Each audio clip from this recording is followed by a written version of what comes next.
I'm actually 33 years old. I appreciate I don't look it, and a lot of my friends are very jealous about how young I look. It's not a good thing though, because I graduated from university about 12 years ago. Can you imagine how young I look then? I spent most of my university life desperately single. None of the women wanted to be labelled paedophiles. Oh, sad, really. And I'll tell you, I've made an investment. Somebody talked about smoking earlier in today's show, and I've made a brilliant investment. I have bought a Bic lighter. I don't smoke or anything. It's just every time I was asked for a lighter, I felt I was letting them down. I'll tell you something about my name again. Rhodri is a Welsh name. Buttrick is an abomination. So we'll leave that one there. But my mum was from Aberdeen in South Wales. When I was younger, I had a proper South Walian accent until I got to the gates of a posh English boarding school. Then it magically disappeared, like some inbuilt anti-bullying mechanism. I'm now left with this Draco Malfoy-esque drawl. I mean, it's won me many friends. None of them in Wales, all of them in Slytherin. It gives me a bit of a problem with my identity, having this ridiculous posh Southern English voice and a very, very Welsh name. It makes me feel very confused about my identity, my heritage. In fact, when I go to Wales, I get beaten up for being English. When I come back to England, I get beaten up for being a twat. The thing I miss most about Wales, though, is I think the language is a beautiful thing, isn't it? I'll tell you, it's so expressive. I'll tell you my favourite phrase in Welsh. I learnt it off my grandparents. They spoke a bit of Welsh around me, so I grew up with some of it. My favourite phrase, it's simply an expression of disgust. Roughly means that's disgusting. It's ach a fi. Isn't that great? Isn't that expressive? I'll give you some context. A Welshman may exclaim it when he sees something absolutely disgusting, like I don't know, a drunk shitting on his doorstep. He may go, ach a fi. My granddad would say often, when I shit on his doorstep.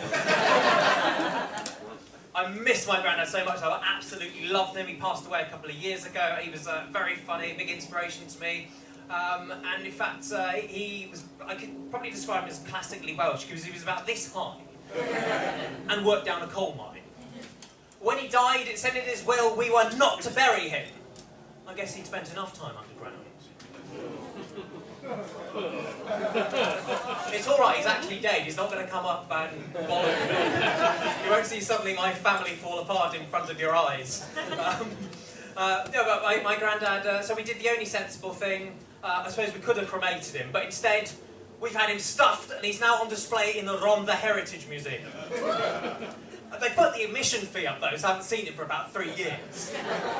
If anyone wants to go on holiday to South Wales and pay my entry fee, I can then pay my respects. He was brilliant though. I really loved his constant battles with technology. I remember him sitting in front of his flat screen TV, really wanting to watch something. It was stubbornly off, 6 remotes laid out on his lap, with a look of confusion and bewilderment on his bald face. And he looked at me and he said, I always just assumed I'd keep up with modern technology because I watch Doctor Who. I was like, oh, Granch, I didn't know that about you. Who was your favourite doctor? Well, the one who looked at my prostate was bloody marvellous. I was like, no. Who was your favourite actor who played Doctor Who? Oh, Tom Baker. I said, good choice, but that was a long time ago. Tom Baker was the Doctor during the 70s. Yes. And that is precisely the last time I could successfully operate a television. That was ridiculous though. He had a catchphrase. A lot of grandparents tend to develop a catchphrase, don't they? My granddad was no different. In fact, if we were in a shop or a pub with anything more than 3 people, he'd say, oh, it's like Piccadilly Circus in here. Like, no, it's not. Oh, it's like Piccadilly Circus in here. Oh, and one day, I confess, I lost it with him. Not proud of it, but I lost it with him. To the extent that I took this 80-year-old man on a day trip to London.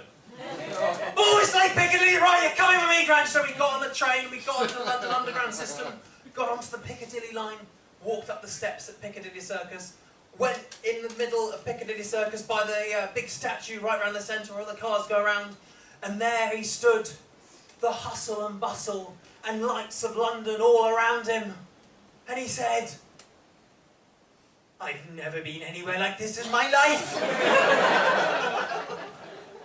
So that's my Welsh granddad for you. I'll tell you something about a very strange job I used to do. I used to write radio adverts. Yeah, can you believe that was a job? You know, the little bits of like brainwashing in between songs on the radio that try to convince you to buy stuff you definitely don't need. Single glazing is fine, it's just a scam. You don't need to be that warm. The first advert I ever got paid for went as follows. You'll be grinning from ear to ear when you visit Clacton Pier. I mean, I obviously appreciated the income, but couldn't they have done that themselves? I came across the best radio ad in the world. It was so good I thought I was never ever going to top it. It was the magnus opus of radio ad copywriting. Are we familiar with a shop called Bargain Booze? Yeah. Those of you who are not, can you imagine what it's for? Some places they don't have them, do they? And I've had this discussion with people, and I'm like, well, imagine you're really posh. If you go to like Islington, you're like, well, imagine you're really posh premium booze shop, but affordable. And they look horrified. I was like, yes, alcohol is not just for the elite. We've done this with cocaine, isn't it? Like, both sides of humanity have, both sides of society, the very, very wealthy and the very, very underprivileged, both snort enormous amounts of cocaine, both thinking it's exclusively for them. God bless marketing, eh? But anyway, Bargain Booze. This advert came on the radio and I threw my metaphorical pen in the bin and thought, I quit, I can't beat this. The advert went as follows. Bargain Booze. For people who like bargains and booze. I quit the next day, I wasn't topping that. Now, I told you I graduated from university roughly about 12 years ago, and I really enjoyed university. I was at Reading University, to be precise. Yeah, it was great fun. A bit of a culture shock leaving. People said to me when I left, graduating actually, that makes me feel like I've dropped out, doesn't it? I graduated, I didn't just walk out. Fuck it, here's a lot of money and I don't want anything in return. But I got a bit of paper and it was all worth it, okay? And an unjustified sense of superiority. That is worth the loan I took out. The ridiculous thing that I got out and people weren't very nice to me. They say, oh, welcome to the real world. Which I thought was rather a confusing and insensitive thing to say to a philosophy grad. A lot of my friends didn't go to university. I thought, you know, fair enough.